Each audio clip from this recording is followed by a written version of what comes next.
Maoists living in deep forest areas have now found a way to make some real money. They're using forest produce like tendu leaves to fill their coffers. Our correspondent Rohit Singh with this exclusive ground report from precisely where the leaves are grown, bought and sold, all to fund the Maoist machine. Pay levy to them, and if you don't, this is what they will do to you.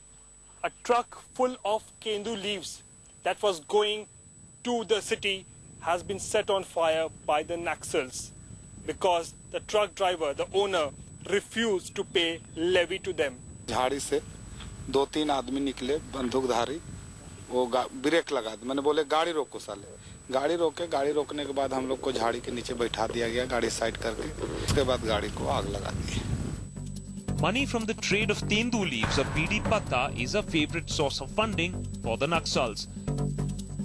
Tendu leaves are a seasonal forest produce that grows between April and July in Latehar and in Palamu districts of Jharkhand. And since the Naxals have their dens deep inside the forests, the tendu leaf trade becomes the closest and the easiest avenue for funds. Tendu leaf is also a source of money for them, but it is only seasonal because the season only is for 1 or 2 months. But they get money through this tendu leaf trade also. Contractors and traders are asked to pay up to 20% levy. Non-conformity to the Maoist demands is met with a tax. बिना levy का कोई भी जंगल में ठेकेदारी हो चाहे road का काम हो नहीं हो पाएगा। बिना दिए, बिना उन लोग को उसे समझे, बिना उन लोग को आज्ञा से कोई भी काम यहाँ नहीं लोग कर पाएगा, खासकर जंगल एरिया में। Even the poor workers of the fields are not spared. The Naxals threaten and pressurize them to pay levy charges of up to 2 lakh rupees per truck. धमकी देते हैं कि मुंशी लोग के पीटते हैं कि पता ही एता रेट करा दीजिए, तब पर भी नहीं करते हैं मुंशी लोग।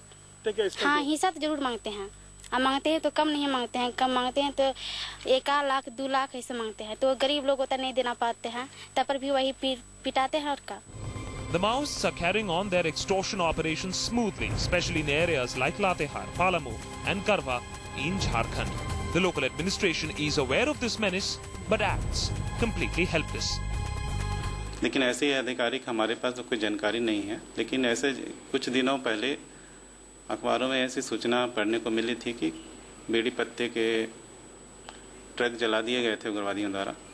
इसलिए हो सकता है कि उग्रवादियों द्वारा क्रेताओं से लेवी लेने के लिए दबाव डाला जाता है। The Naxals' extortion operation is generating close to 400 crore rupees in Jharkhand alone. All of this is being pumped in to wage war against India.